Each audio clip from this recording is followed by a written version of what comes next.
Prossima tappa? Suzuki Solutions. E dopo 3 anni puoi decidere se tenerla, restituirla o sostituirla con una nuova Suzuki. Suzuki Solutions. Soluzione vincente. Suzuki.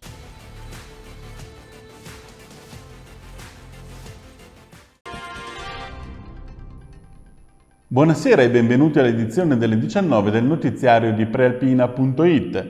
Momenti di paura sulla A26 poco prima delle 15 di oggi e questa volta non per un incidente. Una persona che era in viaggio, un uomo di 48 anni, si è sentita male tra gli svincoli di Sesto Calende e Castelletto, in direzione Piemonte, e l'auto su cui viaggiava ha accostato.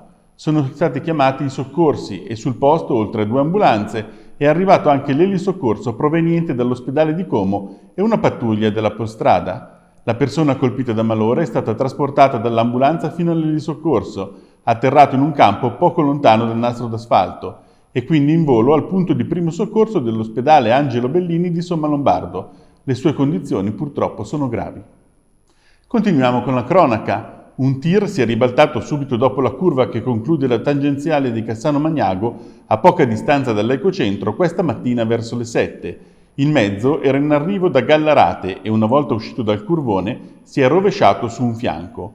Le operazioni di soccorso sono state rese difficoltose dalle dimensioni del mezzo, anche se le conseguenze per l'occupante non sono apparse di particolare gravità. Le cisterne contenevano idrossido di potassio, ma non ci sono state perdite. La strada è stata comunque chiusa al traffico per consentire le operazioni di recupero, anche grazie all'intervento di 3 autogru di un'azienda specializzata. Le operazioni stesse, particolarmente complicate, sono state perfezionate soltanto nel primissimo pomeriggio.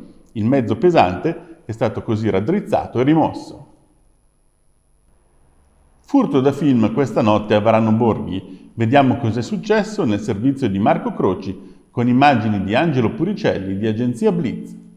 Colpo da 100.000 euro messo a segno con una strategia da film d'azione. Nella notte tra il 5 e 6 agosto una banda ha saccheggiato una ditta di tessuti di Varano Borghi. Per garantirsi la fuga, i ladri hanno parcheggiato camion e furgoni in mezzo alle strade circostanti.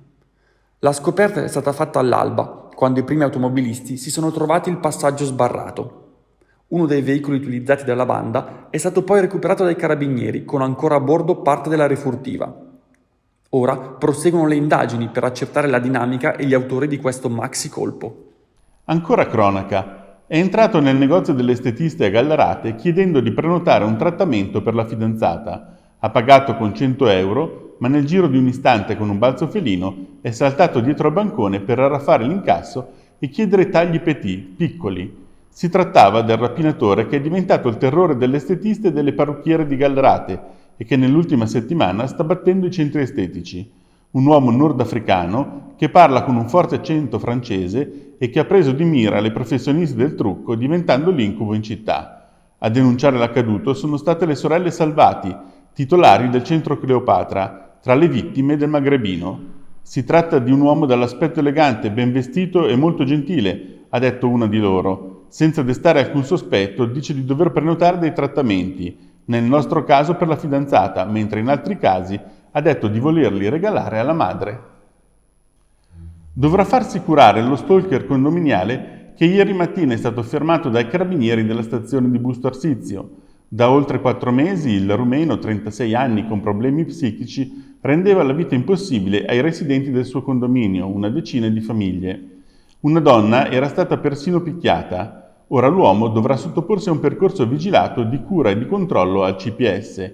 In caso contrario, la misura potrebbe inasprirsi. In passato erano arrivate tantissime segnalazioni da parte dei condomini esasperati e spaventati.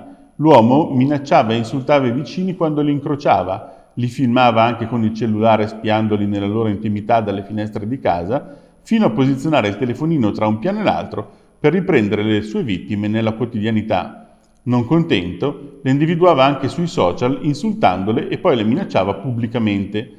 Dopo essere riuscito a procurarsi alcuni numeri di cellulare, li faceva squillare in continuazione anche di notte pur di disturbare.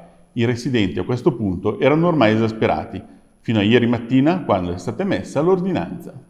E chiudiamo con lo sport. Mentre l'Italia oggi festeggia altre 3 medaglie d'oro che portano a 10 il totale delle vittorie azzurre alle Olimpiadi di Tokyo e a 38 il bottino della spedizione nel Paese del Sollevante, il più ricco bottino mai ottenuto ai Giochi Olimpici, la Lega Basket ha pubblicato il calendario della prossima Serie A1.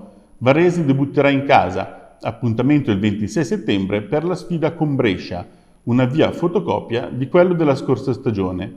I gironi di andata e di ritorno saranno asimmetrici. Gli attesi derby con Milano sono stati fissati per il 10 ottobre a Masnago e per il 27 marzo in trasferta. La prima trasferta dell'Open Job Metis del nuovo coach Bertemati sarà invece sul parquet dei campioni d'Italia della Virtus Bologna il 3 ottobre, di fronte anche l'ex Ruzier.